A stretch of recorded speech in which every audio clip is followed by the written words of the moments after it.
Hi, I'm Maddie Hockaday, also known as the Anne of this relationship. And I'm Holly Constant, the Leslie. We love Parks and Rec. We love behind the scenes. And we love each other. This is literally the best Parks and Recreation rewatch show. We're your park pals. There's a park and some pals, and there's also therapy too. 3, 2, 1. Hello, everyone. Welcome to Park Pals. Welcome. We are here. Oh my God, I cannot believe it. This is Ron and fucking Tammy. I can't handle I'm really it. excited. I'm really excited too. Okay, so before we get started, I do have to introduce a very special, amazing guest, the multi-talented singer, songwriter, producer, everything. Also, Park Park Pals theme songwriter, Sean Trainor. What's going on? I'm going to add in Maybe so much applause. your podcast will one day be a theme park. That'd be crazy. You know, I think that manifestation. I don't know how that would look. I take it and I receive it. I would go to a Parks and Rec theme park. You know what? Now that the Sherverse is a thing, you guys, I feel as though Wait, what is that? Have you not heard of the Sherverse? Oh my gosh. Okay, listen. So the Sherverse is now this, it's just a term, if I'm being completely honest. It's just a term that they're throwing around now to have all of Mike Schur's shows. So like Rutherford Falls came out and they it was either on Twitter or Instagram or something, and I think it was Peacock TV or NBC or whoever that was like, you know, welcome to the Sherverse, Rutherford Falls, you're here, another small town show. That's cool. So that's a thing, which also like. So do they all exist in the same universe? That would be cool. No, see, that's the thing. You have Scranton and Pawnee and The Good Place. Mm-hmm. Yeah, I think so. That'd be cool. And so, like, I feel like there needs to be crossover, and you know that'll eventually happen, hopefully. You know what I mean? He's created enough stuff. They could make anything happen, I feel like, at this point. Yeah, and also I was thinking, like, why isn't Greg Daniels involved in the Sherverse? Because I don't know that Mike Schur, I mean, I'm sure he would, but, like, he wouldn't have been on The Office if it wasn't for Greg Daniels hiring him. So I feel like we need to have a Daniels verse. Has Greg Daniels, what's his most recent thing? Like Space Force. Yeah, Space Force. And he did that Amazon show. Oh, the one about I think. Upload. Mm-hmm. Yeah, Yeah. that was pretty good. I liked it a lot. I know, Maddie, you weren't like super sold on it, right? Yeah, but because we only watched the first episode, and I wasn't driven after the first episode. You know, I feel like it would be better if I had time to sit down for like 3 hours and watch a couple episodes and then get into it. But because I feel like so many shows are like that. Did you finish Space Force? Yeah, I did. You did? Okay. It was like hard to get through, but I'm glad I did. But Sean and I watched Space Force together, the first episode. That was our pizza day, right? Oh my God, yes. We had the best pizza ever from Domino's. I'll post it in the show notes. Everyone needs to know this fucking It was pizza. like an outrageously good pizza, and it was from Domino's. It was like one of those things that you do dream about. I dream about it all the time. Well, anyway, so we were watching Space Force, and I just wasn't sold on it. And I loved all the cast and the crew and everybody together was amazing. I love Steve Carell, but I just I don't know. I didn't feel it, but I did finish it. Yeah. And the monkey joke went on for a long time, but at the same time, I think it was meant to go on for a long time. Is for what I'm hearing. So I don't know. I need to watch it again to just appreciate, but whatever. So, did you like it, Maddie? From what I remember, it's not like, it's not like The Office where I'm going to sit and rewatch it 5 million times. Yeah, right. Yeah. Good call. But I don't know. I the thing is I love Ben Schwartz. Mm-hmm. So I loved seeing him in something else and not as crazy. Like, I love Jean-Ralphio. Yeah. But I liked seeing him in a different role outside of that. Right. Yeah. And I do, I love Steve Carell. I loved the relationship he had with the psychologist guy. Oh, yeah. Yeah. Yeah, that was pretty good. His daughter pissed me off, though. I'll say that. Oh, she had too much attitude for me. She did have a lot of attitude. She kind of ruined a few things, for him. She was angsty. Okay, she's going through it. We all ruined a lot of things, probably. Right. Exactly. All right. Okay. So Ron and Tammy, a little bit of a recap moment. It's not really that much. I only have one. We talked about how Amy Poehler produced Pocahontas, and I thought that season 2 was when she started producing. But I actually learned that she actually has been a producer on all seasons of Parks and Rec, starting from the very first episode. Oh, wow. So that's cool. That is wild. And I just heard myself make a mouth noise, and it was really gross. We'll cut that out. But anyway. That was gross because I just made one too, laughing at you. Paid for that? What is it called? Like ADRX? No. Oh, like Foley stuff? Yeah. Yeah. It's really nasty. It's a fun job, though. Oh, God. Anyhow, okay. So anyways, Amy Poehler produced all of them. Like, literally all of them. She has been a producer since the start. Wow. So that's that.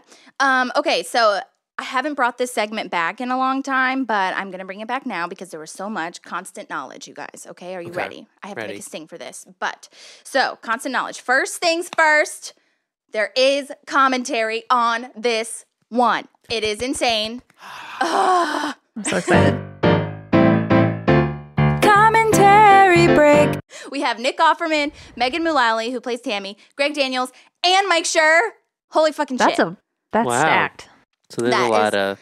There's a lot. That's it was why a you total have so surprise. many notes. I had no idea because Maddie, I don't know if you remember this, but when I got the season 2 DVDs, I saw on the back, but maybe it was just for the disc. I saw that there was only going to be commentary for Sister City with Fred Armisen. And so I was like, oh, that sucks. Whatever. I'll just research it. And so I popped in this DVD, which also means that we're moving right along because I had to pop in another DVD. There's commentary on this one. So crazy. So that's that. And then second thing, this was widely speculated by critics as the best episode of Parks and Rec up to this point, which I can kind of see why. I can kind of see that. Yeah. Not only was Tammy / Megan Mullally amazing, but also it's just like you can really see their it's mind meld of like characters. It's together. a good ensemble episode. It's like, well, I was watching a couple of episodes before, and it's like one of the first one where Donna like really actually like has she's kind of up front, and Chris's story or not Chris Pratt. Andy. Andy's like I feel like a lot of them are starting to get like more like it's not really just the main like kind of bullpen like little people, you know? Yeah, and I was going to make a point about that too, Sean, because I agree. Like she's actually like kind of coming out and we're getting to see more Donna, but she and Jerry are still listed as guest stars. Oh, really? They're not on the full cast yet. They're still listed under guest stars, unfortunately. Right. I'll be very intrigued when that changes. Yeah. I wonder, I don't know when, but it was like actually critically, not that this matters, but it was critically received well, and it had gotten the best ratings that it had ever gotten up to this point. And everyone especially loved Nick Offerman's performance because this was very, very so good. Focused on him. Yeah. Ron hasn't really had like a moment that's just his, and this is great character development too, like getting to see why he's so closed off. Yeah, that's so true. Yeah, so true. Okay, speaking of which, that is my next constant knowledge fact. Tammy is played by Megan Mullally. Oh my gosh. God. Thank you for finishing that. But she's actually Nick Offerman's real life wife, for the people that don't know. So crazy. It is They're so crazy. Good together. It's like... Yeah. I can't handle it. What like their actual chemistry is, and then this chemistry is just amazing. I feel like you don't get that many times in like shows. It's just like, and I kind of hope their their relationship is a little bit better than what it is in the show, which it is. But like, it's just so insane. It really is. Yeah. They have such a good chemistry. So Mike Schur actually had the idea of Tammy because there were all these myths and like lines, obviously, about, how he was married to someone and whatever. And so Mike Schur had the idea of asking Megan Mullally, like, hey, do you want to be a part of this? And then asking Nick Offerman, like, hey, is it okay if she comes on? Kind of thing. And so that's how that all happened. And obviously the rest is history. Because she was obviously big at the time. Like she had done... It's Will and Grace, right? Yes. Will and Grace, that was like... Yeah. I have so many notes on like where she was at this point in her life. We'll get there when we get to her character as well. Gotcha. But like, she was already pretty... like famous, because Will and Grace happened a lot before that. Also on the commentary, she said she'd like to play the other Tammy too. Like, obviously they hadn't casted. And then Mike Schur made a joke, said that she could just have like a fake mustache and play the other Tammy. Yeah. Gosh. That would have been. I mean, Tammy too is funny. Great. Right. That would have also been a great choice though. Oh my gosh. Yeah. Yes. So I'm glad they had two opposites. Tammys. Yeah. Right. Yeah. So, okay. Next one, Nick and Amy knew each other from Chicago days, which I did not know. So Nick Offerman and Amy Poehler had been in the same like improv / theater circle in Chicago. And Nick Offerman was very excited and like intimidated actually by Amy Poehler, which was really interesting to me. I didn't know that they had like worked together. But yeah, so I thought that was really interesting because like their whole chemistry. I mean, in this episode, you really see the whole Ron Leslie situation. And that I was thinking about that too when I was watching it. Like, it's like kind of one of the like, especially before Ben comes in, like it's like the backbone of the show is like their relationship. It's almost like I don't know, like Michael Jim dynamic. Yeah. Like it's so much about the two of them, and I feel like this is like one of the first ones where you really see that. Yeah. And like, but you know what? I do have a discrepancy with that. Okay, say it. How? Like, I don't get. So Leslie grew up in Pawnee. Her mom's in government. How does she not know about the explosive relationship between them? And like everybody else does. And then she's just like, I have no idea. Like, hasn't she been there long enough? Like, I'm sure it's explained somewhere. But I just think that like, wouldn't she like have some type of like clue knowledge? Okay, of who she is or something? Well, it does say in the episode as we go that she's the new director of the library. Right. Oh, so she hasn't been in government. The director of the library and probably Ron doesn't know. Or like, because he was kind of surprised too. Okay, well, that answered my question. Well, kind of, because it's still like, I feel like she would know. Like, she's so involved. But maybe not. I just love like get where you're coming from. She doesn't know, and then everybody else is just like, like even Jerry. Like Jerry's is constantly like like right. Well, my other thing is too with Leslie, like she hates the library, right? Oh my gosh. So she's probably not keeping tabs on those people true. And stuff either. And I think Donna's kind of nosy. That's true. She likes to be in the drama. Yeah. Whereas I feel like Leslie's super innocent, like, we're going to get shit done. Like, right. Did you find in any of your research, like, why they hate the library? Like a little bit, and I'll get there when we get there, but like there's not really a huge backstory, I feel. That kind of makes it better. It's more of just a joke. Like, right. We hate it. Like, right. We're done. So funny. Yeah, that's really true. But anyway, so yeah, they knew each other. And then also, I just wanted to say some deleted scenes that I saw that were really funny that don't really have anything to do with the show. So just like FYI, because we've talked very adamantly about how we love Eric Edelstein, who plays Lawrence, and he comes back and in the deleted scene. And he comes in and gives Andy shit for doing being the shoe shine guy. Literally. And yeah, literally shit. Is he really? So true. So he puts like dog poop in some of the shoes because he brings like a whole bag of shoes for Andy to clean to like, you know. I didn't even think about that. Yeah, he gave him shit literally. I hope y'all get him. I love that. It's like so little. And like it's one of the best relationships that like he hates Lawrence and Lawrence hates him so much. I wonder like what happened. Oh my gosh. I don't know. Like I don't think there's so many I feel like back characters like side characters that like I would watch a spin-off of any day. Mm-hmm. Like yeah, when we get to it. But old Gus, I want a whole Oh my God. Anyway, so they cut a lot of Lawrence's stuff unfortunately, but go watch those deleted scenes. They are so amazing. And then the last thing that I have is that there was a deleted scene where Anne and Mark were at their 2-month mark, which apparently is a personal best for Mark. So just FYI, very sad. But also like, yeah, you've been with some hoes. So good for you. Also. Mark just makes me mad this entire show. I just do not like his character. I just like he's just such a like especially when he's like I don't know how far I don't want to jump ahead. No, you can jump ahead. Well, just like we've already made that clear last time in Pacitas. We were just like, I'm sorry. Like we're spoiling things. Just like how he like his relationship with Anne and the whole thing with Andy and Andy basically like trying to get Anne back this entire time. And he never like is like defending like for Anne's sake. He's always just like doing it like I'm Mark, I'm sad. I'm like, you know. But he gets there. I feel like he has like he's trying really hard to like have this relationship, but it is like when they talk about it, it's more of like he's never had a relationship and that's why he's maybe trying so hard. Yeah. Which like they talk about when Anne is, you know, talking him through the breakup or whatever. So you know what I mean?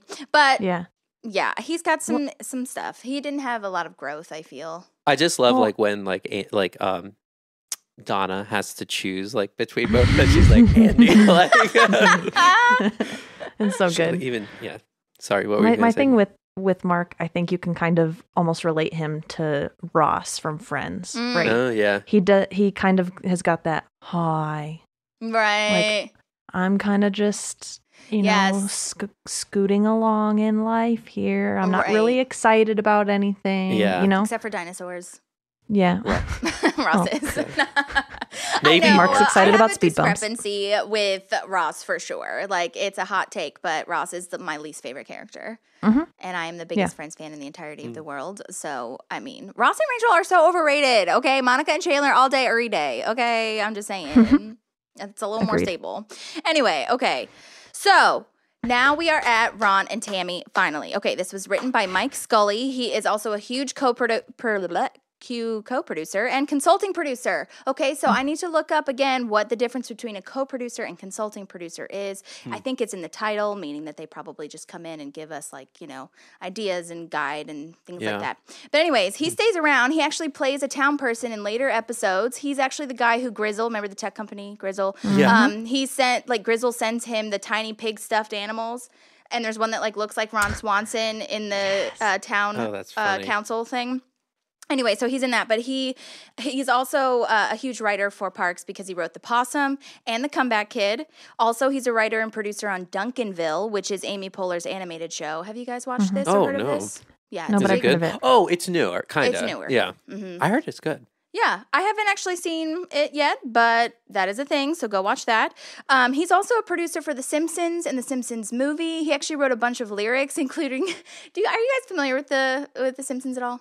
I have never seen it. Okay. Slightly. Okay. Well, my dad used to watch it a lot, and I'm not a huge fan. It's 17 fucking seasons, so you can't possibly know everything. But there is a scene when Homer is holding a pig upside down, and he's got Spider mud. Pig? Spider Pig! Mike Scully wrote that. Spider Pig. Spider Pig. Does whatever a spider pig does.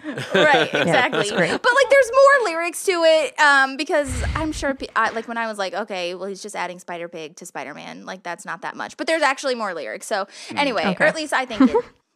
I think it is. But so watch that, and Mike Scully's responsible for that. And that's a whole other thing, too, that Mike Scully is, related to the whole, Conan universe, and, Conan is related to Greg Daniels, and then Mike Schur. The whole SNL universe keeps coming back as well.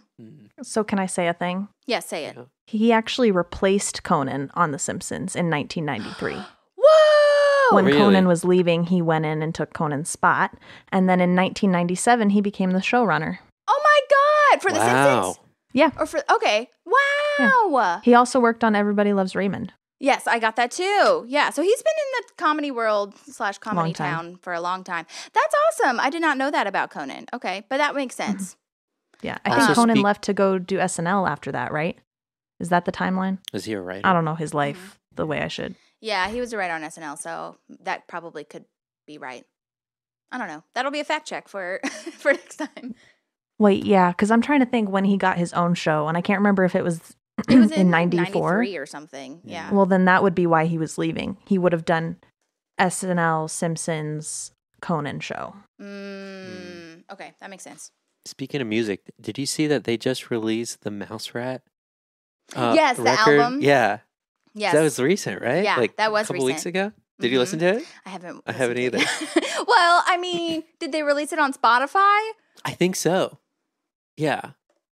Or maybe they just released one song. I saw that the 5,000 Candles in the Wind song was out. Yes. The awesome album. It is on Spotify! How many songs? Is it all the songs from the show? Oh, wait. They're great. Why are they grayed out? Do you have to pay for it? Oh, maybe they haven't released those yet. Oh, no, wait. No, it says log in. Okay. It's because I'm not logged in. That's why. It's a lot of songs. It's okay. It's got The Pit, Remember, Menace Ball, and song Sex Hair. You got it from me, girl. Sex hair. You guys, My favorite part. I need Mark Rivers. Mark Rivers is who wrote all of this stuff. Yeah. So somebody help me get him. Oh my God. Okay. Yeah. One of my favorite things ever is when he starts doing the kids' performances. Oh my gosh. And April's like, you have to change that song. And he goes, okay, what about Sex Bears? You got him. She's like, hair was not the wrong thing in that song. Yeah. Oh my God. Okay, well, I'll definitely have to listen to that, add that to my playlist. Okay, so that is who wrote it. Do you have anything else on Mike Scully? No. Okay, great. Nope. Moving right along to who directed it. This was directed by Troy Miller. Such good direction in this episode. Some amazing shots of like shooting through the windows into the offices. He's a huge director who's known for Flight of the Conchords, which we talked about, New Zealand sketch show. Have you heard of Old Greg? Mm-mm. Yes. Oh my God. That is Flight of the Conchords. I don't know that that's Troy Miller. Like, I don't know that he directed that or anything, but that is who Flight of the Conchords is.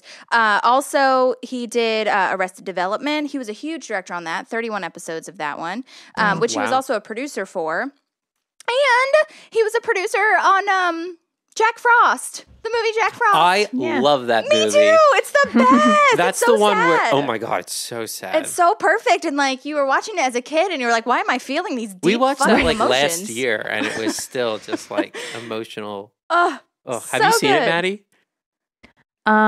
It's not the Santa Claus version, is it? No, it's like the one where like, is it Michael Keaton? Yeah. He's damn. this guy and he dies. Spoiler alert. It's in the first 5 minutes. But he's this dad and he dies and he comes back to life as a snowman like for his kid and like they have this whole experience and then like the sad part is like, you know, winter is going to end and he's going to melt and like it's so precious and beautiful. That sounds like more emotions than I need to have today. Yeah. I know. Well, watch it during Christmas time when you're like mentally stable. Actually, I mean, when are we ever mentally stable? I don't know. Anyway, I said he was a producer, but I think he was a director is what I meant to say. Also, side note, I forgot to say about Mike Scully something. Hold on. Oh yeah, he was going through a tough divorce so that's kind of like I think this was on the commentary, where he might have like drawn some experience from that, by the way, with Ron and Tammy. I don't think it was obviously a Ron and Tammy situation. I don't think it got like that, but it was a tough divorce. I don't know if anything is a Ron and Tammy situation. That is some messed up shit. Yeah. Look, you'd be surprised. Anyways, okay, so sorry to Troy Miller who directed this. We're giving you your due diligence. Okay, so he also produced and directed a bunch of stand-up specials, including Chelsea Handler, Nate Bargatze, which, by the way, is a Nashville dude. Yeah. So we're going to go see him at Zany's.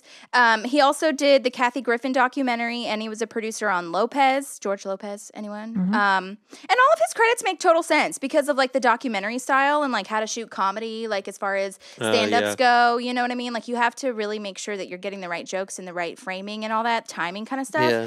And also, I just feel like, quick side note, directing comedy specials, I feel like from an outside perspective is like, oh, you're just like watching them do their comedy. But it's like you set the tone. Yeah, and when it's done really well, you notice it. Like like that Alas Aziz one where like they're on the stage with them. I mean, it's so crazy. Yes. Wasn't that Spike Lee that did that one?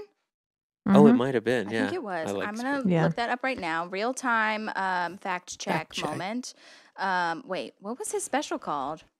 We can cut some of this out. Or not. Whatever. Oh, we're all on this I don't journey know. It together. was whatever his last Is it called one Right was. Now? Yeah, it's called Right Now. Spike Jonze. Sorry, not Lee. Spike Jonze. Oh, okay. Yeah. Okay. That sounded right to me. Right. I got one of the spikes. But anyway, all the facial expressions that Troy, the director, is catching in this as well is just so perfect. This was a very big, I mean, I'm a big facial expression person, but like I was noticing so many facial expressions. That There's so much catching. like quietness in some of the scenes, and it is just facial expressions the entire time. Yeah, it's great. Well, Maddie, do you have anything to add to Troy? I just had Brooklyn Nine-Nine a couple episodes, New Girl an episode. He did 7 episodes of Parks and Rec, and a couple, I think 3 episodes of The Office, it said. Wow. And then this is a different movie, I think. He did Dumb and Dumberer. Is that like a sequel? I thought there was a sequel. Yeah, I think it's might be like a knockoff situation. Different, yeah. I don't know. Interesting. Maybe like a sketch comedy moment, a parody. Yeah. Okay. Yeah, I can't find it online right now. Oh, yeah, because Dumb and Dumber 2 is the sequel, and 2 is spelled T-O instead of T-O-O or T-W-O. T-W-O, yeah. Yeah. Speaking of New Girl, you guys, I've been rewatching that, and it's like not my most favorite show ever, but it is fun to just like have it on and watch. It's funny. I love New Girl. It's one of my favorites. Yeah. It's a good one. I mean, it's funny. I'm surprised you don't like it as much as I would think you would like it. I know we've talked about this. Have before. you've seen the whole thing? Yes, but when I was rewatching it, I was getting really annoyed with Jess. And I think that I see a lot of myself in her. Maybe, yeah. And I'm annoyed by it. Yeah. That's a good thing, That's though. fair. She's a great person in that show. She is a good character. No, but so... I love Winston's arc in that show. Is like one of the best. It's like, yeah. Every time I rewatch, I have a favorite character. A different favorite character. Yeah. Yeah. I'm really only watching it because of Jake Johnson. He's really handsome to me. He's so good, too, in that show. Mm-hmm. Oh, my God. They're all great so character. Good. Oh. Yeah, it's a great cast. So now Coach is back. I'm in season 3. Oh my God. And I don't really remember a lot of it. So, and some you know who he is, so right? Campy, which he's the Wayans brothers. The Wayans brothers, yeah. I pointed that out to someone and they had no idea. And I was like, I don't know if I know this. Wait. Yeah, the guys who did the White Chicks. He's their brother. Oh, man. They look really similar. Mm-hmm. Wow. Uh-huh. Yeah. Oh, crazy. Yeah. I didn't know. So there's 3? Wow. I feel like there's more than 3. I think there are. There's like I think some of them are family. producers, though. Exactly. Right. Yeah. But Not so to bring it all back is that JJ Philbin, who is married to Mike Schur, who JJ's Diner is named after, was a huge writer, director, producer on New Girl. Oh, okay. Which and also I didn't Regis realize. Philbin's daughter. And also Regis Philbin's daughter. Yes.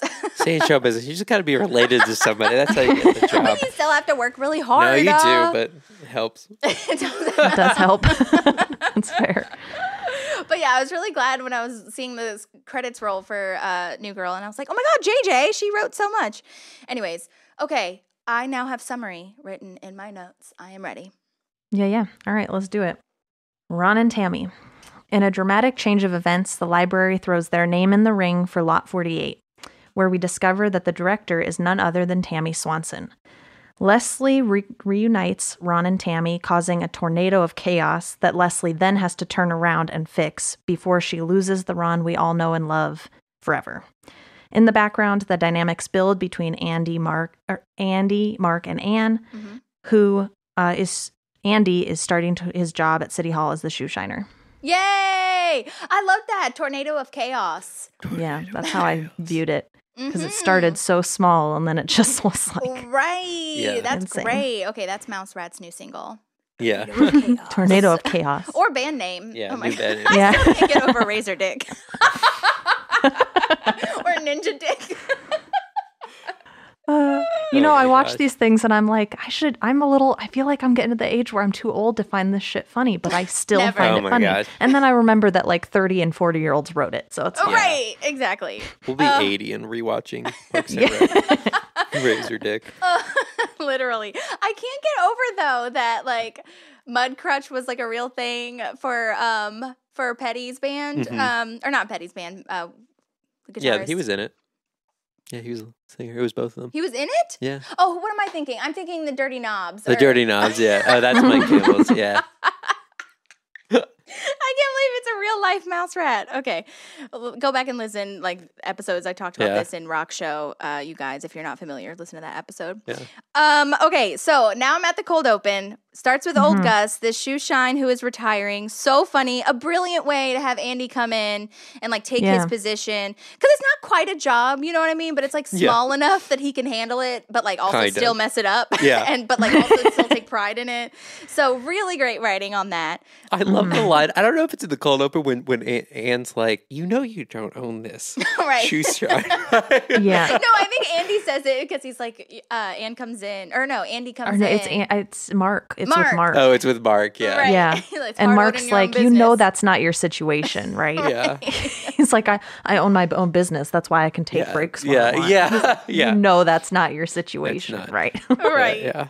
Oh my God. But yeah, old Gus, he is he's in another episode, right? He's like, right? I don't think so. Oh, I thought he was in another one. Let's see.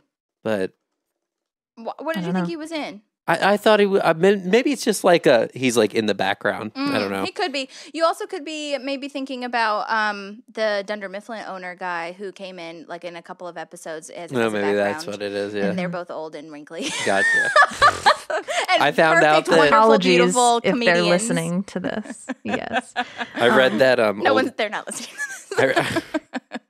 But maybe. Yeah. I read that old Gus was divorced 3 times in real life, the actor. I found that interesting. I was like, maybe he's a real life Ron. Yeah. What would have happened if Diane didn't come in? What a fascinating parallel. Yeah. and he was in Hollywood for a long time, so his first movie credit was in the 1950s. His IMDb was crazy. Yes. Yeah. He was in History of the World Part 1. Have you ever seen that Mel Brooks movie? Oh, no, I haven't seen it. Oh, my gosh. Yeah, he was in that. Things. No, he's So only in many one episode movies. of Parks and Rec. Sorry. Oh, okay. I was wrong. It's all good. I really haven't done my research. Yes, you have. Anyway, no, I really like this as well because, like you were saying, he was in a lot of like westerns. I feel a lot of like vaudeville stuff. He was in, he was on the Judy Garland show. He was in the soundtrack for that. Like he was a handsome man. Handsome when he was younger. man. Did you see his picture? Yeah. I did. Like, I looked at okay, it. Gus. Okay, old Gus. He was in an episode of the Dick Van Dyke Show. He had like a huge movie career in the 70s, it looks like. And then apparently he had one episode that he was in of New Girl. Speaking of which I do not remember because I haven't gotten there yet. But yeah, there's a lot of guest stars. I just also got to, sorry to talk about New Girl so much, but I just got to the episode that Prince is in. I was like, oh my God, I forgot that episode Prince. is brilliant. And apparently, not to make this a New Girl podcast, No, but look, did you see that? It was like Prince's favorite show, and Prince asked them to do that. No, Yeah. I did not know that. He approached him, and then he like helped write it, and but that was like his idea. That's just like not the show I would think of like Prince's favorite TV show is New Girl. But that is so cool. I would never have thought that. I did wonder it as I was watching it though, like how did he get involved? Because with it's this? so Prince centric, like, you know. Anyways, Yeah, okay, it's so his great. name is Jack Carter, old Gus, just FYI.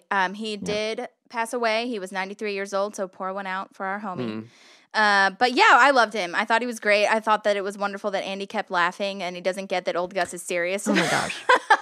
He never liked the old and old Gus. Well, yeah, because apparently they started calling him. Yeah.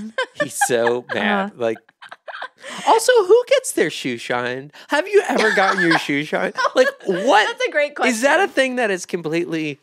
I mean, maybe if you're like a businessman and you wear his shoes, but I've never had that experience. And never even thought to... I mean, I see him in like the airport, but like, who does it there? I was literally thinking at I've seen it happen. You have? It's Have you weird. gotten Yeah, it done? No. Every time I see the stand, I'm like, why? Such Like, why odd- here? Yeah. You know, it's like, I know, And I don't who know about other cares? people's. Yeah. Like- I don't know about other it was a big deal people's. back in the 90s or 90s, Yeah. like in the 70s or something. Anyway, sorry, go ahead, Maddie. Yeah. I was just going to say, I don't know what other people's deal is in the airport, but I'm always like running to get my next gate, hoping I Yeah. don't miss my plane. So Right. Yeah. it let me just stop doesn't and get my seem shoes like shined real quick. Yeah. I do love like the like what you look at their shoe shine like stand and it's like that and like their convenience store. Like it's so cute like to see like that's like Pawnee like City Hall. Yeah. It's like a very small place and like this is like a Right. major part of it. Like Yeah, all these it's like people the gathered to concession say stand. goodbye to old Gus. Like Right. it's a concession stand. There's like you can buy Band-Aids there. Right. There's Yeah, like it's like a little magazines. Rite Aid. Like, Yeah. It's like in the hotels where they have like the toothbrushes and all that shit. Yeah. That you might need. Yeah. Yeah, definitely. I have seen a shoe shine stand. Shoe shine stand. Shoe shine stand. Say that. Shoe 5 shine times stand. fast. Shoe shine stand. Shoe shine stand. I have seen one, but it was like in this. Oh God, I'm having a memory that's coming back. This is weird. It's not a bad one.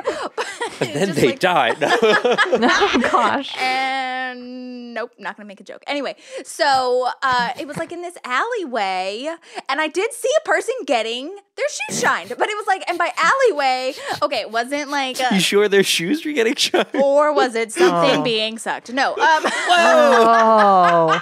Hey, We went there, people. Explicit rating, okay, you guys. This is true and fair. Anyway, okay, so, but no, I think it was like at a strip mall, honestly. So when I say alley, I don't mean like back Okay, alley, yeah. like where there's Not like trash behind a and like bar. prostitutes everywhere. You know what I mean? Like, what a visual. This was an I'm alley creating. in the strip mall. Right. Gotcha. Okay.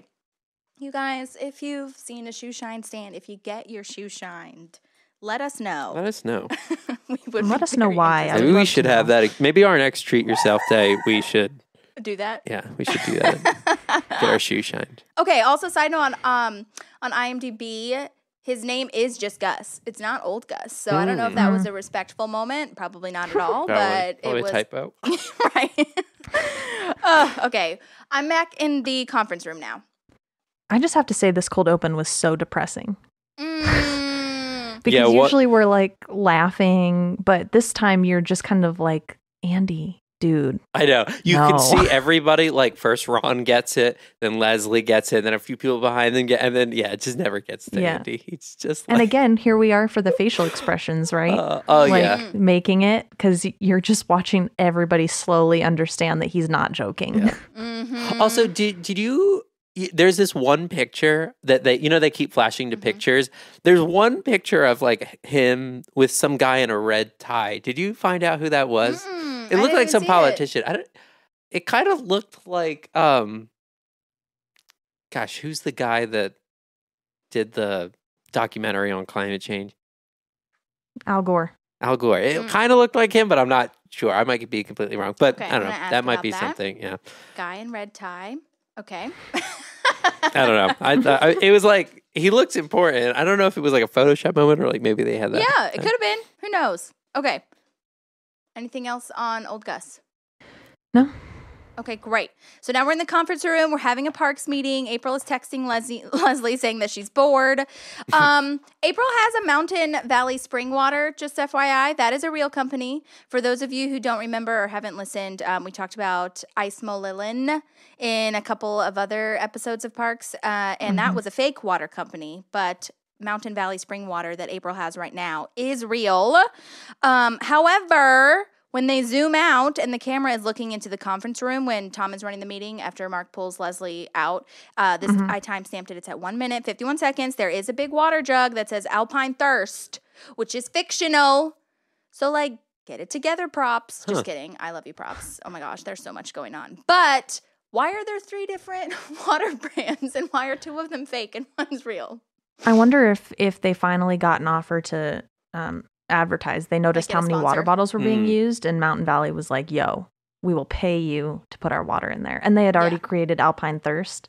So it's just like, might as well keep, And I mean, it's kind of realistic. It seems kind of logistically dumb for a TV show, but realistically, I don't think you go into work and everyone has the same kind of water bottle unless work is offering it. Yeah. So anyway, so I thought that was a fun background catch. Let's see here. Yeah, so Mark I have a thing. Oh yeah, say it. It's like literally right at the beginning, so it's really easy to miss. Leslie is bringing forward the thought of changing the name of the group from Pit Beautification to Lot Beautification. So I just thought I'd throw that out there. Yes, that's a big deal. She's now acknowledging that it is no longer a pit. And how she says it, I remember she's like, we're changing the name of the committee. It was almost, it kind of brought me back to like Office, like the committee to plan party to the party. Right. But it was like one of those, like, it was very similar, like verbiage. It was like, that's kind of cute. That's so true. Yeah, it's no longer a pit, which is great. Yeah. A lot. Happy times. Big deal. It's a lot. It's a lot. No, it is a big deal. Anyways, okay. Anything else on that part? No, I have Mark coming in, and I do have a comment on Tom, though. Okay, say it. Usually I'm really frustrated with Tom being... Really? Yeah, like, because he, like, a lot of times I'm like, you don't take your job seriously, and if I was Leslie, I'd be pissed the way he handles a lot of situations. Their job seriously? Jerry does. Donna does it, and April does it, and Tom doesn't, Ron doesn't. A nice balance, though. Like, Donna, I think she's good at her job. I think she's good at her job. What does she do in the office? She's the, like, office administrator. We learned that when Craig comes in for that's the merge. But, and what does Jerry do? Who's to say? And what does Tom do? No, Tom is the administrator as well, but he's like more of an administrator with Leslie. Oh, okay. Yeah. He's under Leslie. And then Donna's like the office person. Yeah, we should. I would love to know all of their actual job duties and descriptions. Yeah. But it sounds like Donna keeps it running. Like she probably orders office supplies and like answers the phones and stuff like that. She runs their Twitter and their Facebook. Right, that's right. Exactly. Yeah, she's the... Yeah. My thought though here is, hi Hudson. That's Hudson. No, I see so many pictures. He's so cute. He's Look the at best. him. Listener, Sorry, you can't see everybody. this, but I can't not yours. with puppies. I can't. know. I can't. He's our life. Okay. My whole thought with that is, in this moment, I'm like, actually, I'm totally cool with how Tom is handling this. Right? He Is comes this up the and he's moment- like playing Would You Rather instead of Oh. continuing Yeah. the meeting. Yeah. Right. Because I've is been he in s- meetings like where somebody takes over and they have no And they try idea to what's actually do happening. it. Yeah. Yeah, and I'm like, you are wasting everyone's time. And he's actually doing something that I think is going to keep people engaged Yeah. enough that when Leslie comes back, she can jump right in and Yeah. they're still, you know? That's a good way. What does he ask? He asks like, Would you rather be able to f- fly or speak fluent French? yeah, which I are think not is even in the kind of same like, category. yeah, you fly, but Donna says French, right? French. But it's Yeah. like if you had the chance to fly, Yeah, I guess. I don't really care about flying. Everyone hates me at this moment. Holly wants to go to Paris and be able to speak to everyone fluently That's and not be like treated every like an time American. Yes. Every time anyone asks me what would my superpower be, I always say to speak every language. Like, that's always my answer. yeah. So then that's your answer. So, I- sorry. Except flying is just better in this. I'm Anyhow, not saying I don't want to. yeah. Anyways, I have okay. a thought though. Doesn't Donna already speak French? Don't we hear her speak French in later episodes? She does Oh, speak yeah. some language. Yeah. She does. And in the, in the sommelier training thing. Yes, thank you. Oh yeah. When she's talking, Yeah. she spills the wine on the dude. But maybe she You're only right. knows enough to be like, sorry. Yeah. You know? Or maybe she's been learning over the last seasons because he asked this Yeah. question and now she's like, I'm going to do it. Mm-hmm. Right, exactly. Yeah. Yeah. This is the impetus. That's true. Okay, so Mark tells Leslie that the library wants to build something on the lot. Leslie wants to build her park, right? Okay. So Leslie compares them to a biker gang. Yeah. She says that they're diabolical. And I do think that this is the first time that we hear that she hates the library. So this is what was said on the commentary. This is the beginning of a long hatred with the library. Like in further seasons. But Mike Schur said that this was an idea in season 1 that they thought it would just be funny, like for them to Yeah, have like a as a rival. joke. Yeah. But like they didn't really see it going anywhere. But then like, you know, when they had Tammy come in, they're like, oh, well, let's make her part of the library and we can create this whole hatred like Yeah. vortex, you know? And so Interesting. it was just like fun to flesh that out to see that now Tammy works in the library. But also, okay, so I'm now at the beginning or at the front of the library building. Do you have anything leading up to that? Oh, wait, I Anybody have a else? thing. In that, I don't know if you saw, in that meeting when they're talking about the library, Jerry has a book in front of him, and it's like some type of, I don't know, it's like a fictional novel. I yeah. couldn't read the title, but he has a library card, and there's like every shot, he puts it, and he like hides it. Like, so Jerry has been going to the library. Oh, I didn't catch Yeah. that. I That's a zoomed in great and you could catch. see the top that said Pawnee Library on the library card. Oh Yeah. my God. So funny. I was like, what a great little, and his whole Nice moment, he's catch. like not looking at anybody, just like, Whoa, and there's a deleted scene actually. I don't know if you saw this, but there is a deleted scene where Leslie comes over and she takes the book from him and like rips it in half. oh, really? Oh, Yes. cool. Okay. Wow. That makes Which sense. makes so much more sense because at first in the deleted scene, I was like, oh, I guess she just wants him to pay attention and wants to be mean to Jerry or whatever. Yeah. But like, maybe she doesn't even know that it's a library book, but she literally comes over and rips the book and she's like, that's So not, and funny. he says, that's not mine. Oh, okay. Okay. Oh my God. Because I wasn't sure. I was like zooming in. I was like, it looks like something that could be there, but I just thought it was funny. That's Man, nice. I know. Gosh, I wonder what the book was because you know it's something funny. Like, did you? Yeah. Probably some romance. Well, I know we're getting into the first scene where she's going into the library. Did you read the books that were on Tammy's shelf? Yes, I have a oh note my about God, this. so funny. Oh my God, it's so good. Yeah. Well, Maddie, did you have anything before we get to the library though?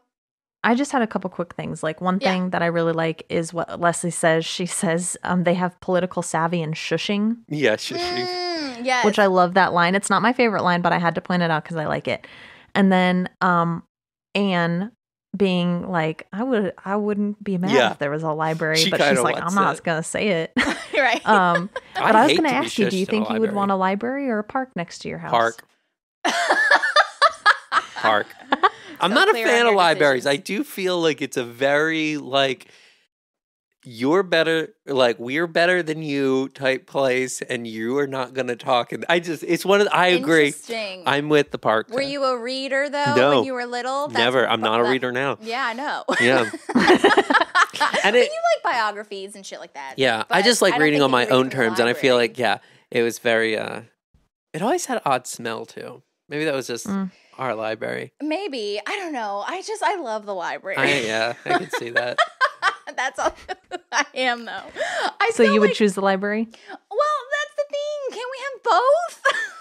That's kind of where I'm at. A library at a park, or like a playground behind the library building, or like a swing set or something. Could you be loud at the playground? Maybe they would hear you in the library. You couldn't have fun. That's a good question. That's a good question. Sean does not like people telling him to shush. I really, it's like one of those things where. Yeah, it is demeaning and like really rude. Yeah. Especially when you're an adult. Like if you really want this much quiet, like go. Well, maybe your home isn't quiet. I don't know. I'm just like wrestling with being empathetic. I think there's a line of like, yeah. No, anyhow. I mean, well, okay, so speaking of this, this is why there's part 1 and part 2 of this episode. I know. But I think it's worth saying is that during the COVID times, there are a lot of libraries that like you could rent your book online. And then the Nashville Library, it was really sweet. You like text them and then they bring out your book in a little plastic bag. They put it in your trunk. You just show them your ID. They wave to you. It's very nice. That's we have cool. a nice exchange. I loved it, and it was That's like very no cool. touch. And now they do those like audiobooks like through the library thing too, like where you can like check, but they only have so many, but it's all free. It's pretty cool. I mean, it's a great service. No, I just think a park. Maybe I'm partial because it's Parks and Rec. Like, we're like, parks.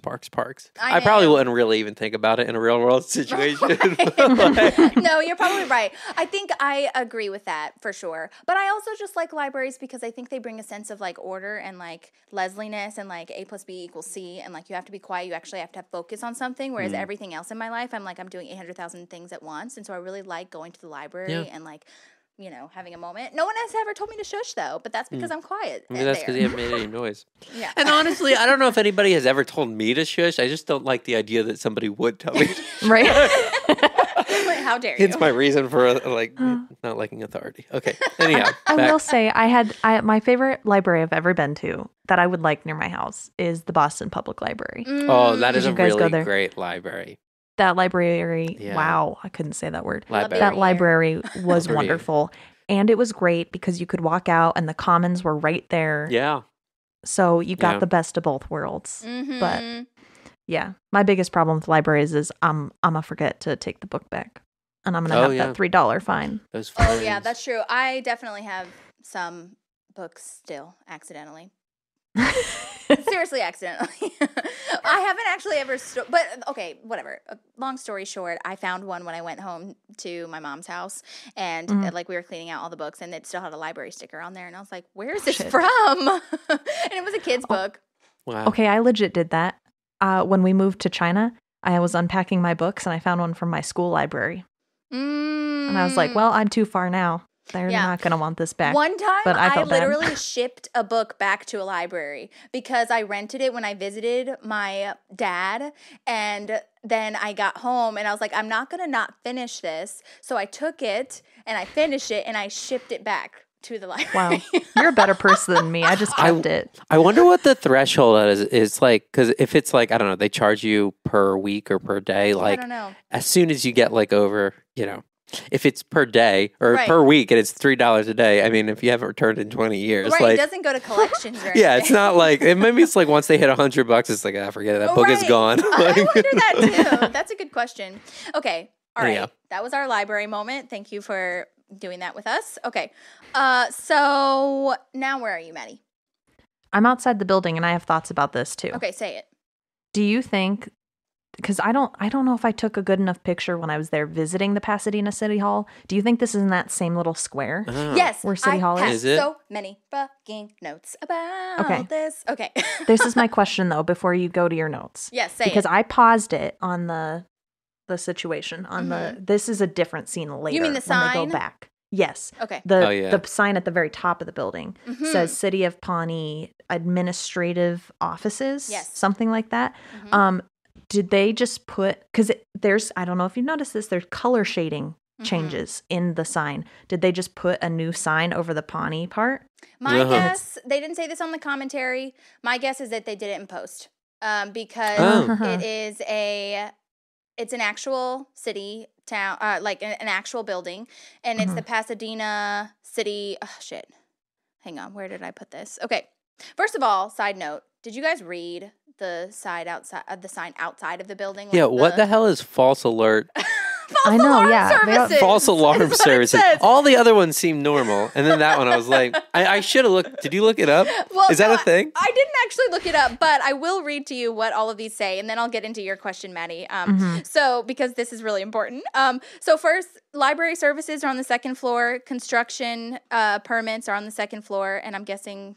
It just says CONST, so I'm guessing that's for construction. Street and road maintenance is on the second floor. False alert services.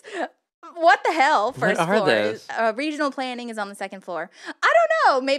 I don't know. Maybe they just made that up. I'm not really sure.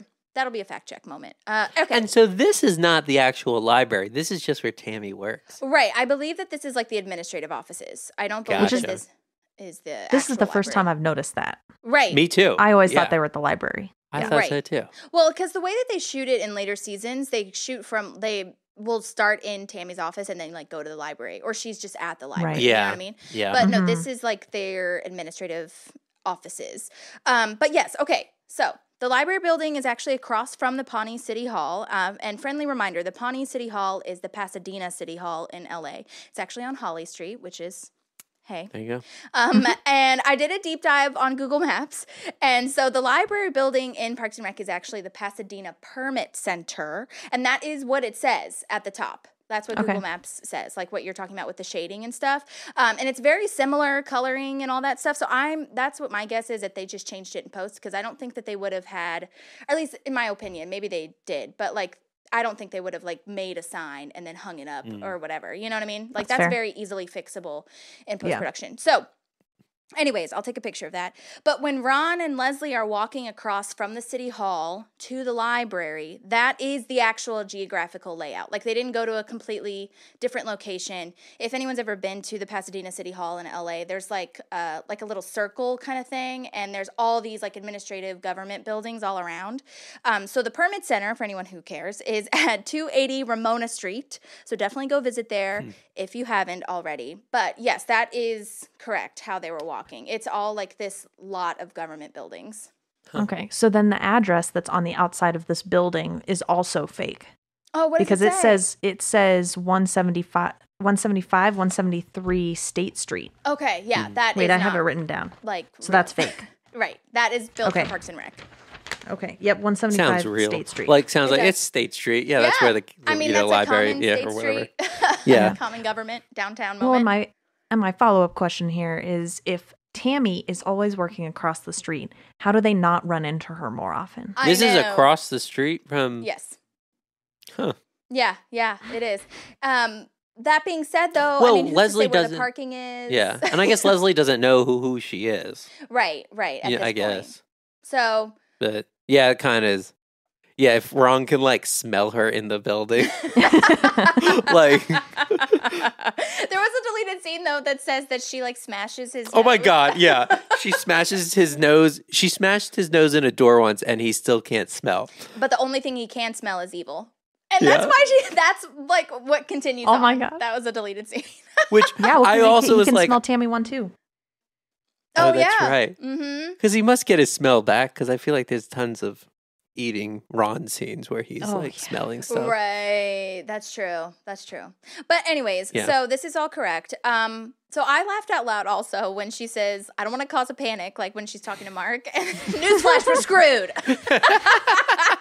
That's like such great writing. It's just like... It is. It's so good. There was a couple of those in the deleted scenes. There was another one where she said something, like, okay, it's over kind of thing. Like, so I wonder how many were improvised on her end or how many lines they had. But that was funny to me. Yeah. She says this to somebody. I don't know. I love this line too. I copied this down. Everything's okay. Or is it just the same? And I'm this makes no sense to me, but also I relate so hard to this sentence. Yes, I literally wrote that in my notes, Maddie. Same here. I feel like I still do that to this day. So you're not alone. Everything's okay. Or is it the same? And so Anne asks why they hate the library, and then Leslie explains, and everyone, especially Mark, has already been down this road. Like, he's kind of smiling, playing it off. Did you catch that? Where he's just like, I feel like he always does that, where he's just like kind of smiling in the background, like, okay, this is the thing. And then I do like that. I don't know if you guys caught Jerry saying this, but when she says that the library is going to be on that lot, he literally says, lot 48. What? I was like, Jerry's getting lot 48, yeah. And April says, burn the library down. I don't know. A lot of these were like outside of the conference room, so I almost didn't catch that one until I watched it a bunch of times. But yeah, so we find out that Ron knows the new deputy director, because Mark says, like, we do know somebody. But so that is where I caught that this is a new position for Tammy, because he says, like, the actual new director is Tammy Swanson. So yeah, and that was my next note, is saying that I was relating really hard to her talking out loud about her anxiety. Yeah. So. She's having that conversation. You know, those back and forth conversations she was having with Dave during Pocahontas. That's like what's happening out loud with her now. Yeah. Yes. Ron's talking out loud again. Jacket. Did you notice? Is he really? He's not wearing. I'm sorry, he's not wearing a suit jacket, which I thought was really interesting, because in a lot of the other previous episodes, he's been wearing suit jackets. Really? And so now I think we're finally getting to his long sleeve polo moment. Because I feel like that doesn't come back. I feel like him wearing suit jackets. Yeah. Oh no, it doesn't. Like, it was the only first when season. he goes to the wood eye situation. Yeah, that's right. Right, exactly. Okay, what else have you got, Maddie? I just love this moment when Ron's like, I hate both my ex-wives, and then he turns like this, and he's like, oh, of course I would get married again. If you don't believe in love, what's the point of what are you living Is for? this the scene where there's that also deleted scene where he has this like whole runner of different things he's called Tammy? Yes. Oh my God, some of those are so good. The Star Wars. Oh my God, yes. I think I wrote that down. I feel like I did, but I'll get there when I get there. But yeah, oh my God, he has all of these things that he talks about and calls Tammy, and they're very funny, but they're also very specific and so mean and evil. It's wild. They're so good. It's so good. But yeah, I like that Ron, like, so he has his flaws, he has his unhealthy attitudes and everything, but he still likes love, you know? And so I think that's really interesting, because we do see that. It's just like he's been having some bad luck because he's so, like, you know, he's a sucker for some sex. Yeah. Yeah. And you've got to believe in love to play some sexy saxophone like that. I know, right? Yeah. I see that. Sure. It's funny how, like, you know, Ron, in most of the episodes, he's like so closed off and he's such a private person. He doesn't talk about anything. And except like in this episode and the other Tammy ones where he like talks about his like personal life, like very, like almost to the point where like they have to stop him. Like, you know? His sex life. Yeah. That's crazy. He loves talking about that. With your boss. Think about that right now. Yeah, I know. Like, gosh. I know. Ugh, that's so funny. I also have a sign here at timestamp 422. Leslie's walking to the library, or like the administrative business, whatever moment building. And behind her, there's a sign that says City Hall with arrows pointing and county courts. I don't know if you guys caught this, but I really wanted to give a shout out to the set designer, whoever that is, and like props, because that was like in the perfect position. It really created this world. I really like that. And yeah, you'll notice that the building does say Pawnee Administrative Services. And I mean, I know we've talked about this ad nauseum already, but I can't stop thinking about it. Of how did they do it? I want to see how they did it. Was it in Final Cut Pro? Like, how do they do it? I don't know. Okay. That's crazy. I mean, yeah. Have you been listening to The Office Ladies? Are you guys caught up? I'm not caught up. I'm not a few caught up. episodes behind. Okay, so they talk about, I won't spoil too much, but they talk about how they have to change Andy's shirt in post to like match the continuity, and they had to change his tie color for some things.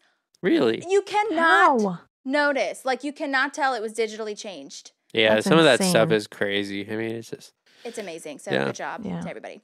Okay, so she wore her rings to go meet Tammy. This won't fuck you up. Her sharpest rings. Oh my gosh, it's so good. It is so good. All right, did you have anything before we meet Tammy, Maddie, or Sean? No. Okay, so I wanted to have a little Megan Mullally moment because she needs it, all right? So she's known for obviously playing Karen in Will and Grace, but I also know her as a Broadway star. Really? Yes, she is a huge theater person. Oh my gosh, she originated the role of Elizabeth in Young Frankenstein. Okay. Which is Gene Wilder and Mel Brooks and all that stuff. Anyways, but yeah, she sings Deep Love. It's like really comedic. Oh, she's in the show version. She's not in the movie. No, not in the movie. Oh, she's in the show. Gotcha. Okay. Yeah, she's in the Broadway show. Yeah. She originated the role. Crazy. She's done a bunch of theater, so I'm really in love with her. Bit of a timeline moment. Okay, so Will and Grace went from 1998 to 2006, and then she came to Parks and Rec in 2009. So Will and Grace had already finished. And then it was rebooted in 2017 and went for 4 more seasons, which I haven't actually watched all of it. But every time I do watch it, it's really good. Yeah, it is like one of those. Sean Hayes is so good. Oh my God, they're so good. But fun fact, Nick Offerman / AKA Ron was actually on an episode of Will and Grace, and he played someone who was going to have a threesome with Will and Grace. Wow. Were they married at the time? I think they were. Yeah. Wow. It's so crazy though. They met. They also have a podcast called In Bed with Nick and Megan. I've never listened to it. It's really funny. Is it? Very free form. They invite people into their bed, like they're literally just bed. sitting in their bed with microphones and talking. They had Retta on, they had or Donna, and a bunch of people. But like apparently their story's really interesting. They met doing this like kind of side theater thing. Like it wasn't really being, super publicized or anything like that. And Nick Offerman was like super into Megan, but Megan was like, okay, I mean, like, we'll see. I don't know. Like she's older than him, I believe. And they told this story of, he wanted to go, like, they were hanging out. They were kind of dating at this point, and she was like, you're not sleeping in my bed. And so he slept on the couch for, like, the first 3 or 4 times that they, like, hung out. And I was like, good for you, Megan. Good for you, girl. But also, like, Nick Offerman was, like, nice and, was like, okay, fine, I'll do that. He just loved her so much. Their relationship is really wonderful. So he is actually her 3rd husband. Okay, see, that makes sense. Oh, interesting. Okay. Yeah, like why she was like, I don't know about this. Like, I don't need this in my life. I'm just trying to, like, act and do a job. You know what I mean? So that's awesome. I love that. Yeah. I have a cool little tidbit about her. Well, a couple. And she danced pretty close to the professional level, it sounds like, ballet in high school. Oh, really? Yes. Like the Oklahoma Ballet or something like that. Oh, wow. And then she went to Northwestern. Shout out to Chicago. And this is from Wikipedia, so take it with a grain of salt. Not sure if it's true, but she is recognized as a talent scout for Bill Hader. Oh, wow. Where did she find him? I don't know. Didn't get that My far. thought process is That's that cool. they know each other somehow from the improv world or something. Because he did a lot before SNL, right? We learned that from Mel, right? And so I think that's who we learned it from, right? Yeah. Yeah. Is he ever on Parks? Bill Hader? Bill Hader? No, not that I am familiar with. No. Yeah, but I think he has such connection to everyone. I know. Anyway. Yeah. So now I'm at where they're calling each other government gals. She throws the change on the table saying, like, here's your $3 Yeah. I had it joking, but she's so good. Like, you guys, if you've watched the whole show, obviously you know that Tammy is not this, calm. And to see her, like, calm and collected and, like, respectful, she's using her so much. It's just, like, amazing. She's so good. Okay, did you talk to Ron? Yeah. Like, that was so good. And side note, her wrist was broken in the whole episode. This really? Oh my gosh. You can zoom in. You can see, especially at the end when she like bends over the table. But she has a cast on. You can't see it very much. I caught it before they said it, but that was because I was like staring at something on her desk, and I was like, what is that? So yeah, her wrist was broken the whole time. She had been in a car accident, and it was like a matter of days before the shooting. They weren't even sure if she could like do the whole thing, but then she did.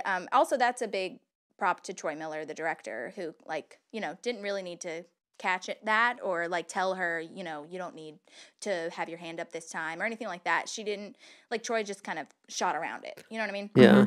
So that was really cool. And then my next note is about the books. Oh my gosh, I wrote them all down. I just thought it was so funny.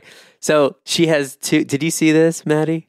No, I'm really excited to hear this. So she has I guess like at the time when Leslie's coming in, she's reviewing books and she's stamping them approve or rejected. And so she has a whole shelf that says rejected and a whole shelf that says approved. And on the approved section for the new library is Woman War 3, the Bill of Rights, Man Putty, Sperm Suicide, Take His Balls and Go Home, Controlling a Male's Mind, and A Woman's Wrath. And then in the rejected part, she has... Power in Your Pants, The Male Brain is Bigger, It's a Man's World, God Makes Man First, The Power of Manhood, and Men Like Doing, Women Like Feeling. Oh my gosh. So it's just Are these real books? No, I don't know. It can't be, right? No. I mean, they're so specific where it's just in the like... commentary where they said that this was all made up by the writers. Yeah. Oh, good. So it's like if you would look around the office, you would be like, oh, okay, I get it. Like, you know? Yeah. And also, like, she has this, like, vat of black pencils that she's, like, writing with. I like, saw that who she writes had, like, with a black pencil? Like, big rejected stamp, too, which is really interesting. because she's doing the... Yeah, it's so good. I mean, it's like that type of attention to detail, which is like, I've never known. I watched this episode how many times? I've never even It's thought incredible. to look at that. Wait, read the rejected list again. Power in Your Pants. Yeah, Power in Your Pants, The Male Brain, It's Bigger. It's a Man World, God Made Man First, The Power of Manhood, I Am Man, Hear Me Roar Louder, and Men Like Doing, Women Like Feeling. one? That's Sperm Suicide. That's in the approved. Man Putty. I like Take His Balls and Go Home. Yes. That was my favorite there, too. So good. I'm so glad you wrote those. That is so hilarious. Woo! Oh, Good one. That is good. Oh my gosh. There's this line here too with Leslie that I love. And it's, I know this is a trap, but I don't know how. Yeah. This, I feel like this is the thing with Leslie. And, you know, and we cut off and then we come back and she's sitting and having tea with her. That's right. Yeah. She's Right. like so comfortable. Right. It's like girl powwow, like we're sharing all of our feelings and emotions over tea, like classy ladies. Yeah. And I'm like, in my head, I'm like, how long have you worked for Ron? Right. That you've met Tammy and she's had such an effect on you that you believe her over Ron. Right. You know? Like, it's insane to me. Like, it just shows you how manipulative Tammy is, and like she is playing into the government cows, which is just like heaven for Leslie. She is just like feeding her. Meanwhile, that tea is probably poisoned. Like, I wouldn't put it past her. That scene is so beautiful. Watching those two gals work together. I mean, my God, so amazing. Masterclass. Yeah, it's just so good. Okay, so Mark and Ann come by. Talk to Andy at the shoe shine. I love how he's like, "Hey, Ann, it's me, Andy." I wonder if that was improv. That seems like Maybe. a Chris Pratt improv thing. It's just so like they didn't say that part of the commentary, but it could have been. I mean, my God, Pratt does. There's so much improvs. he's done that has been improv. There's no way everybody remembers exactly everything he's done. Right. Right. I also love his line about like, you know, when she says there's not that many customers, huh? Yeah, that's due to the economy. That's what I've heard people say. Yeah. He doesn't even know what that word means. Oh my God. So funny. And you know what? When you think about it, it really was. That really was used all of the time. I mean, it still is to this day, but like, remember there was a time when everyone was like, the economy. The economy. Like, that was the still answer say to it. It's like, everything. Yeah. Yeah, it's just, I feel like it's just like the thing you say when you have no control or idea of what's going on. That's exactly right. That's the economy, man. Yeah. Can't control it, can't understand it. Go ahead. I'm wondering how many people caught this, like when Anne has her off to the side, talking head, and she's like, at least he has a job. Like when we were dating, his job was sending in audition tapes to Survivor and Deal or No Deal. And this is just pure perfection. I love that they took the time to actually create an example of one of his It's like audition this whole tapes. world, like this audition tape. He's like in front of a trailer. I think you can see his pool, right? From when he took a bath with his cast on. Like, you can see the pool thing, too. There is a giant box on his front step. I swear it says Popeyes on it. Oh, my God. And I'm like, what could you possibly order from Popeyes that's in a box like this big? Just 800,000 orders of one thing. But just the fact that I would love to see, like, Andy Dwyer actually either on Survivor or Deal or No Deal. Mm-hmm. Yeah. The character of Andy Dwyer. Oh my God, he's mixed. Yeah. He's Deal or No Deal, but he's off of his head. definitely, And here's my question. Does Popeyes sell fish? Because now I'm wondering, did he just order a shit ton of fish so he could do a bunch of takes with this? Oh, interesting. I don't know if they would sell raw fish. Yeah. No, that was definitely cooked. There's no way you could pull apart a dead That's fish true. like that. It would be like super Interesting. The flesh was white, so I'm pretty sure it was cooked. Okay. But it also, I don't think Popeyes has that. It has to be breaded. Nor but like maybe would he you stole think it. to Maybe he stole it. Yeah, he might have. Yeah. That would make so much sense. That would be like when it would be like, hey, Ollie, we're going to go steal a fish. I feel like Popeyes would not be on that list of places we would go. Oh my gosh. In the commentary, they said also that they didn't remember if that was improvised on, like to pull the fish head off. You know what I mean? Like, I think they gave him the fish, but I'm pretty sure Pratt was like, I'm going to pull this fucking head off. This So also funny. just came to my head. The fact that he's not even going to survive long enough on Survivor, that he didn't go show that he caught the fish and cooked it. Yeah. It was, he probably went and bought an already cooked fish just to rip its head off. Yeah. Oh, right. That is so funny. That's so good. It's such a good scene. And it's Yeah. only like 2 seconds. 5 seconds. Yeah, it's so It's short. so short. Ugh, oh my gosh. Okay, well, now I'm back at City Hall. Yes, and this is where we're drinking tea. Right. Oh, that's what. Okay, so Right. And I do also like, side note, that this line of, she's explaining how she wants the park to be, Leslie is, and I like this line of, and off to the side a little, okay, say it. This is our favorite line segment. Did you come up with a favorite line, Sean? If not, it's okay. I have a favorite line. Okay, Yeah. great. Yeah. Okay, Maddie, Okay, you go first. This is mine, and because I relate to it on a level. Leslie is explaining her park, and she says, and off to the side, a nice seating area for kids with asthma to watch the other kids Oh my play. Brilliant. So Just like, brilliant. first of all, like this is the thing for me.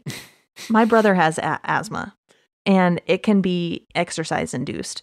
Yeah. And Okay. he could still play on the playground. Like, how exerted are these kids getting? I know. Yeah. Unless your asthma is like super bad. Yeah. It's like so That's- funny. Oh my God. Too like much. like just going on the monkey bars. Okay, Yeah. I can't breathe now. That was too much energy I just spent doing that. I'm just imagining them all being sad and like, Yeah. Yeah. Oh, you couldn't What have a just sad like set place. up like a coloring station. Like, I've seen some playgrounds now that have like that's a good idea. chalkboards and stuff. you Oh know? yeah. Mhm. Like, make that for the kids with asthma. Yeah. Yeah. So good. So now I'm back at It City cracks me up, Hall though. where she's talking to Ron. I think my favorite line In is the middle. it's a deleted scene, but Okay. it's when they're walking back, and it'd be so. I mean, I don't know why they left this out. It's so good. It's when Tammy is saying that, or Leslie goes like, and you slept with Ron's dad? And she's like, no, it was a misunderstanding. Like, he looked at me the wrong way, and it happened like one time, but then I stopped it. And then she's just like, oh, okay. Like, so Tammy slept with Ron's dad. Like, Oh my God. Oh my gosh. yeah. Okay, I think I actually recorded this. Did you? Oh yeah, you should play I it. recorded one of them. Let's see if this is the one. It's the same one where they say that other line about Can I also say that Tammy calls herself a mall slut at one point? That was during my mall slut phase. Like, Which I'm also really would love to get a definition of what that is. what is a mall slut? But yeah.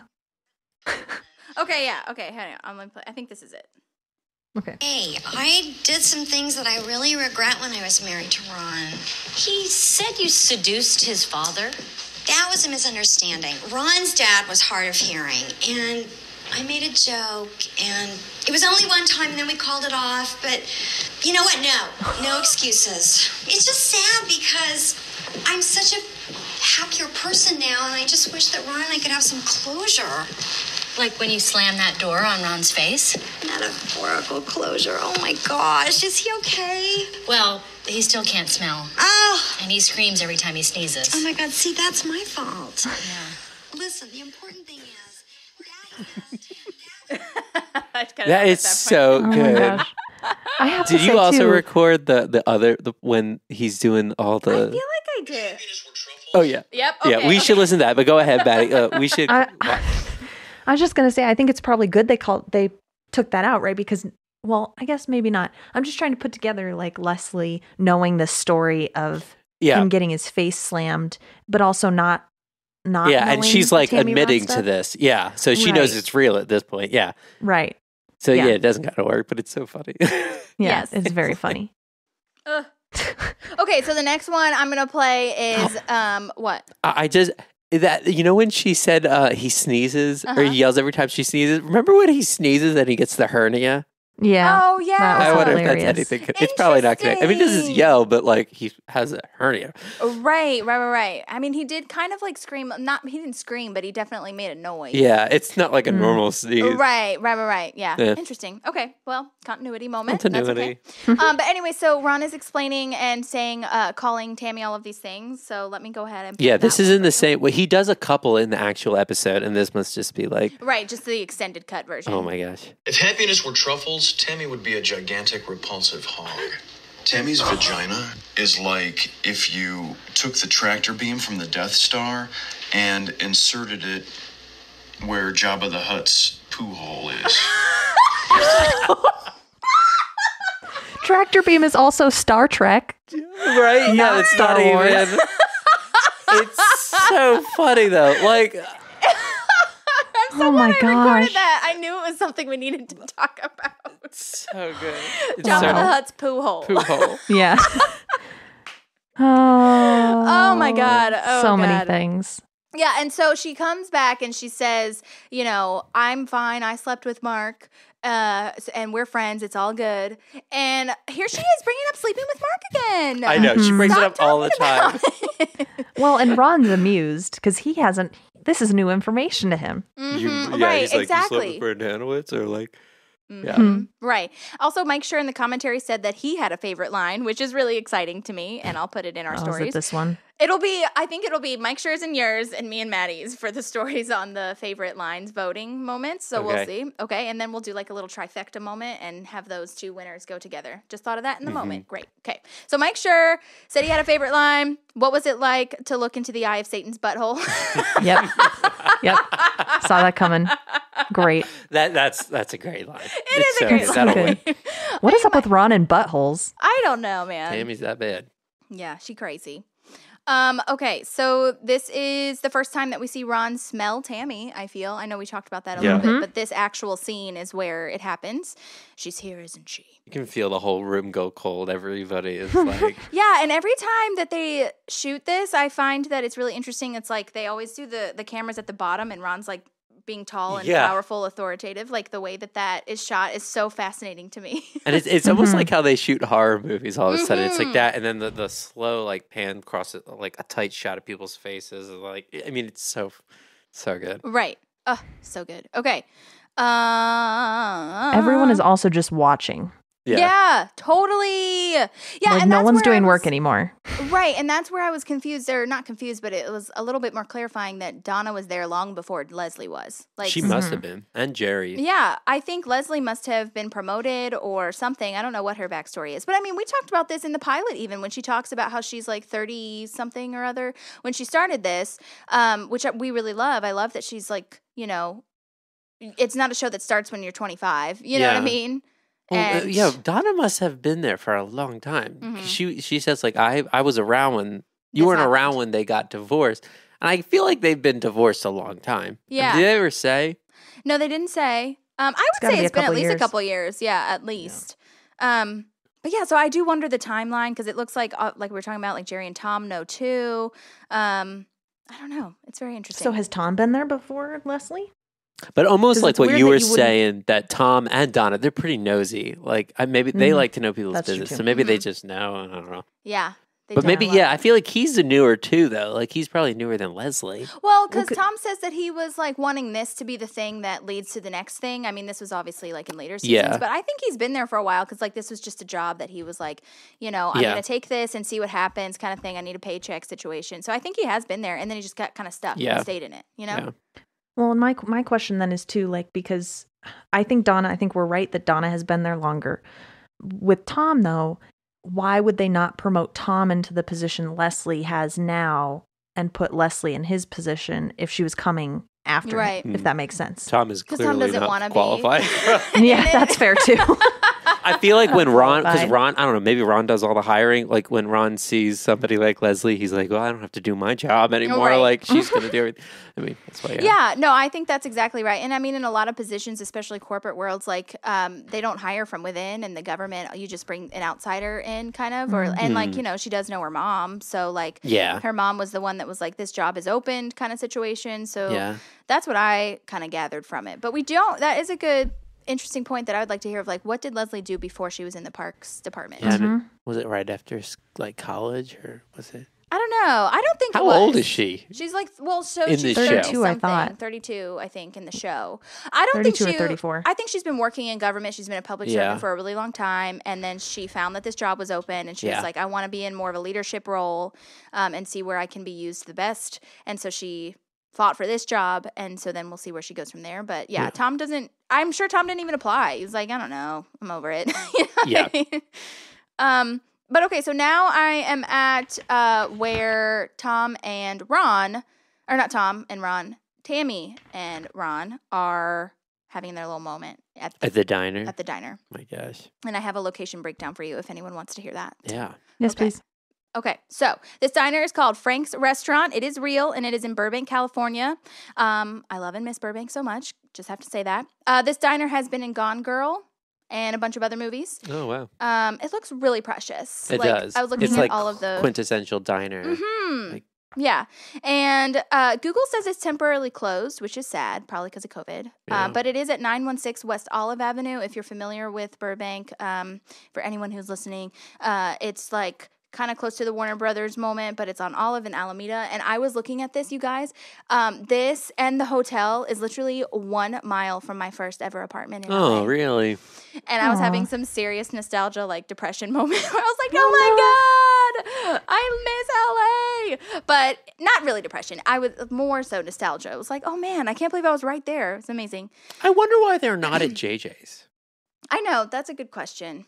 That is a good question. Oh, because JJ's is sacred to Ron. Yeah. He doesn't want to infiltrate Tammy into that world, is my opinion. Good call. Yes, they have been. It just seems like they're JJ's. Always there. It's like if they're at a restaurant, they're going to be at JJ's. But yeah, maybe that makes sense. Maybe this is more like seedy. Oh, right.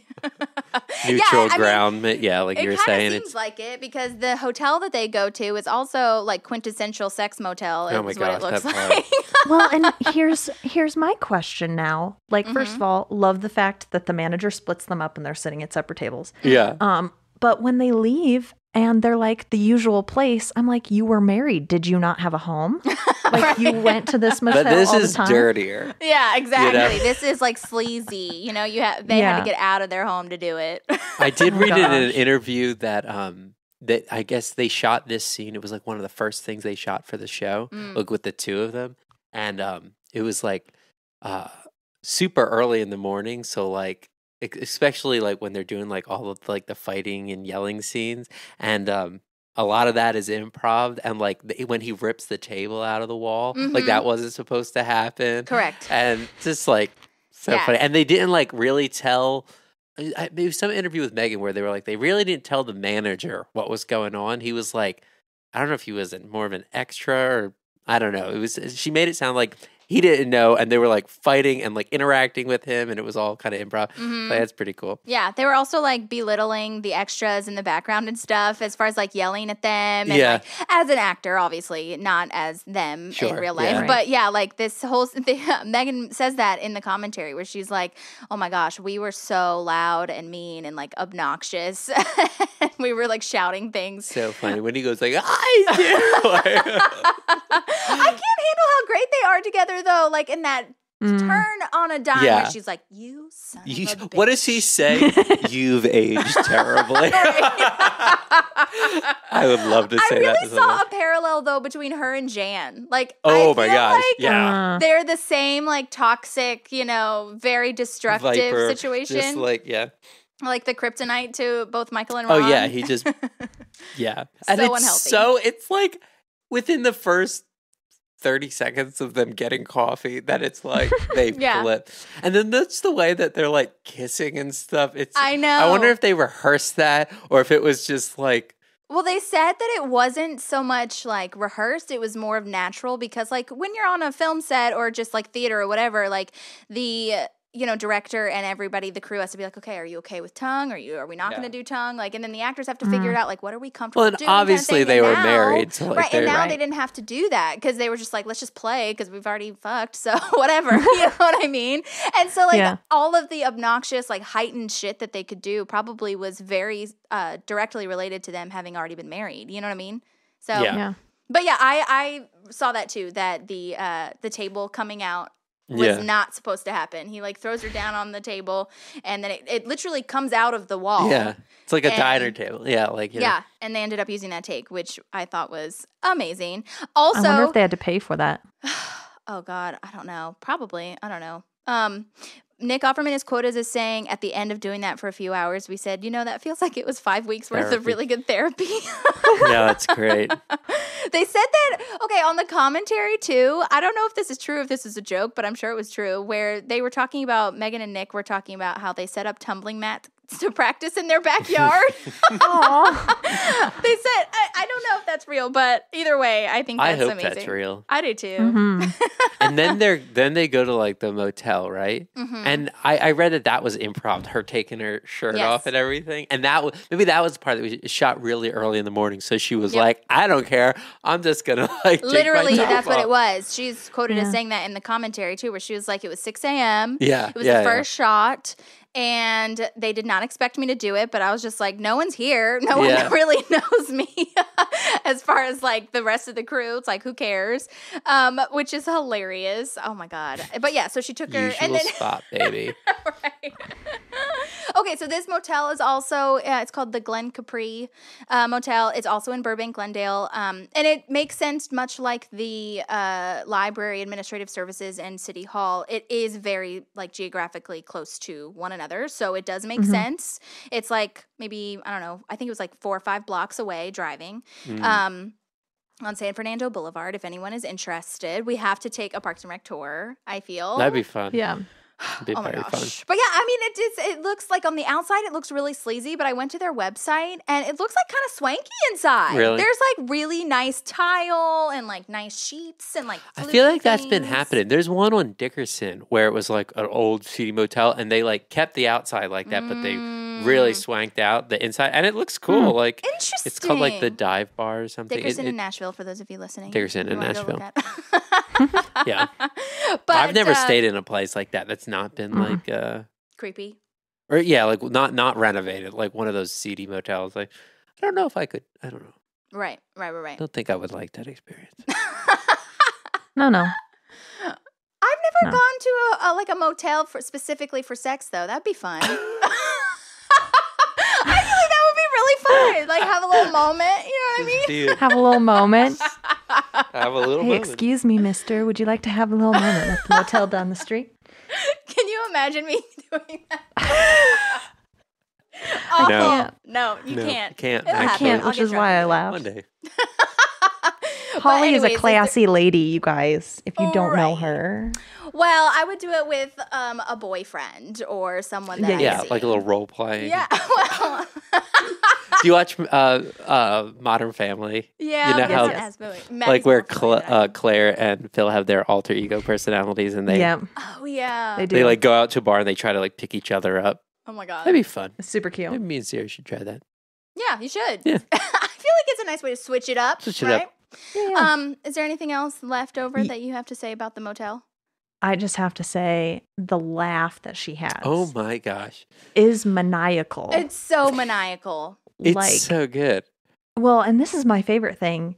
their laughs are so polar opposite because hers is like evil.